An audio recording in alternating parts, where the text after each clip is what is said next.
All right. So this is going to be the second time I attempt this recording because my first one stopped right in the middle, and this is a longer one, so that was frustrating. But hopefully this one will go all the way through. We're going to start in 2 Chronicles chapter 10 for today's lesson.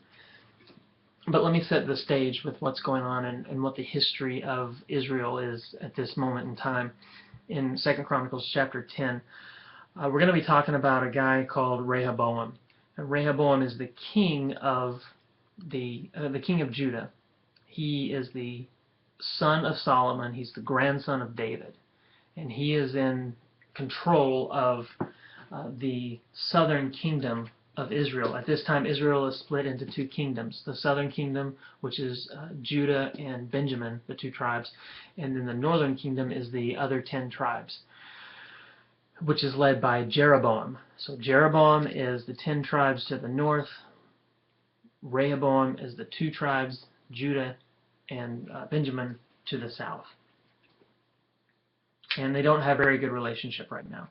So 2 Chronicles chapter 10, verse 3, so they, when I say they, it's talking about the 10 tribes. They sent for Jeroboam. Jeroboam had been in exile in Egypt, and he's now come back.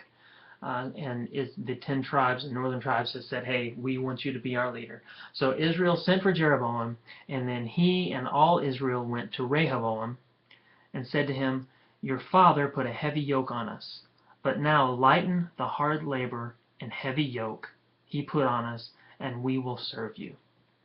So what they're talking about is toward the end of Solomon's reign, he was involved in idolatry and had kind of been led astray and wasn't following the Lord exactly how he should have been, and he was cruel to his people. He put them into hard labor and had him working on all of the huge projects that he had going on. They didn't like it. So they're going and saying, hey, we are willing to rejoin the kingdom if you'll just treat us right. So then Rehoboam says in verse 14, my father made your yoke heavy. I will make it even heavier. So that was his response. And I'll get into a little bit more detail about how that came about in a minute. And then down to verse 19, this tells us the result of this exchange between Jeroboam and the northern kingdoms with Rehoboam. It says, so Israel has been in rebellion against the house of David to this day. They said, forget that. Not going to do that, so we're rebelling. We're not going to be part of this thing. We are your enemies, basically, is what they were saying. So what had happened is when Jeroboam came to Rehoboam and they gave him this request to treat them well, Rehoboam said, give me 3 days. And then he went and he sought counsel. A good idea. He sought counsel from the elders that Solomon had. These were older men who had helped his father out. And they said, you need to do what they're asking you to do. Treat them right. Bring them into the fold.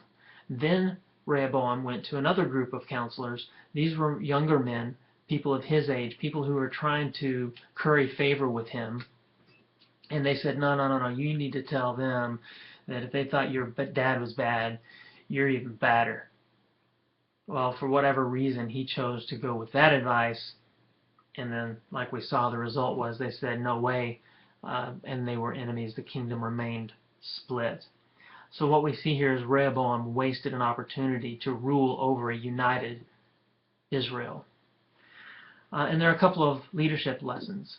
Now I'm going to stop here and do this in 2 parts because I don't want to have to start over again.